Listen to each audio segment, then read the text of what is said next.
Fato em Foco, com o bispo diocesano de São José do Rio Preto, Dom Tomé. Bom, Dom Tomé, recentemente a gente falou sobre a questão indígena aqui no país e no último domingo uma aldeia indígena localizada em Viana, no Maranhão, foi atacada e 13 índios foram feridos, inclusive com golpes de facão e também tiros, né? Não se sabe exatamente a autoria, mas o que se sabe é que é a área disputada por fazendeiros ali da região. Realmente um conflito que preocupa, né, Dom Tomé? É verdade. Só lembrando que há menos de um mês nós comentávamos de um atentado a trabalhadores sem terra em Colniza, no estado do Mato Grosso. Ou melhor, não eram trabalhadores sem terra, eram trabalhadores acampados, esperando a regularização da titulação da terra. E alguns deles foram mortos. Naquela ocasião, nós dizíamos da dificuldade da questão da terra no Brasil. Um problema ainda não resolvido. E dizíamos que desde o início da história do país, na relação com os governos europeus ou o nosso domínio português, o Brasil até hoje não fez um projeto de distribuição e regularização das terras.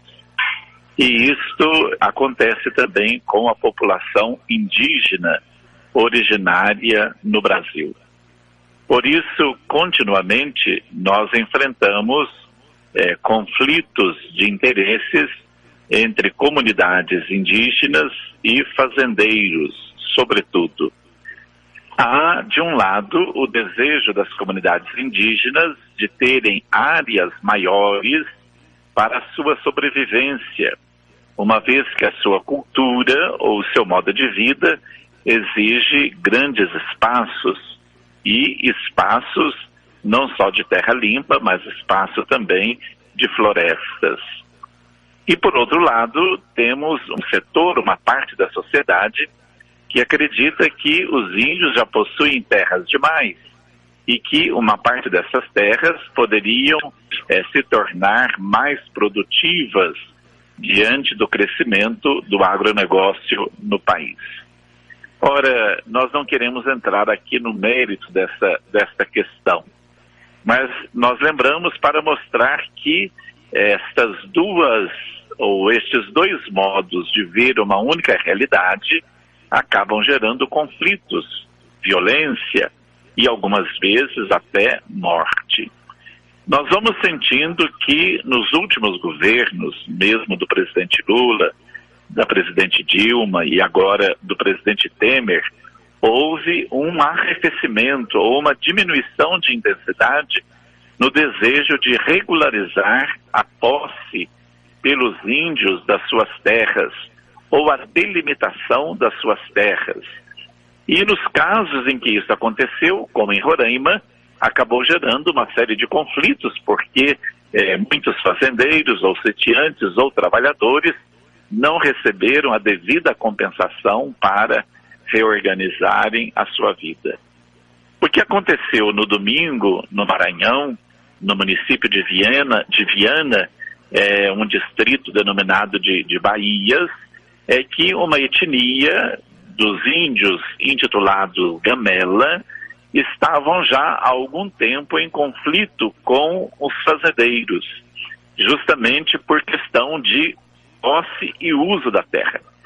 Essa situação de conflito já era de conhecimento do governo do Maranhão, se não me falha a memória, é PCdoB. Mas mesmo tendo consciência de que poderia evoluir este conflito para um confronto, o governo do Maranhão não teria tomado as providências de segurança que seriam passíveis num caso como este. E o que aconteceu no domingo, enquanto um grupo de índios gamelas se movimentavam ao interno do próprio território, foram atacados por jagunços, por fazendeiros, e neste conflito diversas pessoas ficaram feridas. Alguns índios, mas também alguns brancos, não saberia dizer agora se fazendeiros ou pessoas contratadas pelos fazendeiros. Felizmente não houve morte, mas houve agressão, houve violência e poderia ter caminhado este conflito para uma situação perigosa.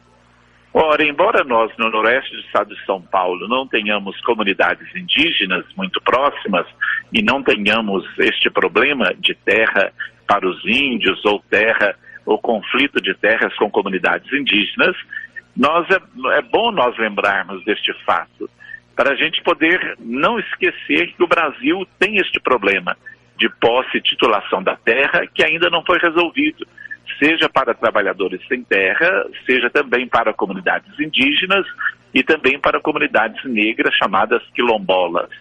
E como nós, em São José do Rio Preto, nos tornamos, ou vamos nos tornando uma referência nacional também na questão política, é bom que a gente cobre daqueles que nos representam no poder executivo estadual, mas no poder executivo federal, também no legislativo estadual e federal, posturas claras no sentido de avançar o caminho de solução do problema na terra no Brasil, satisfazendo as necessidades dos sem terra, também dos quilombolas e hoje especificamente também no caso da população indígena. Tá certo, Dom Tomé. A gente vai então esperar, né, que esses conflitos diminuam e que o governo haja de forma efetiva para tentar reduzir esse tipo de conflito envolvendo as terras indígenas. Dom Tomé, muito obrigado pela participação, forte abraço e até amanhã.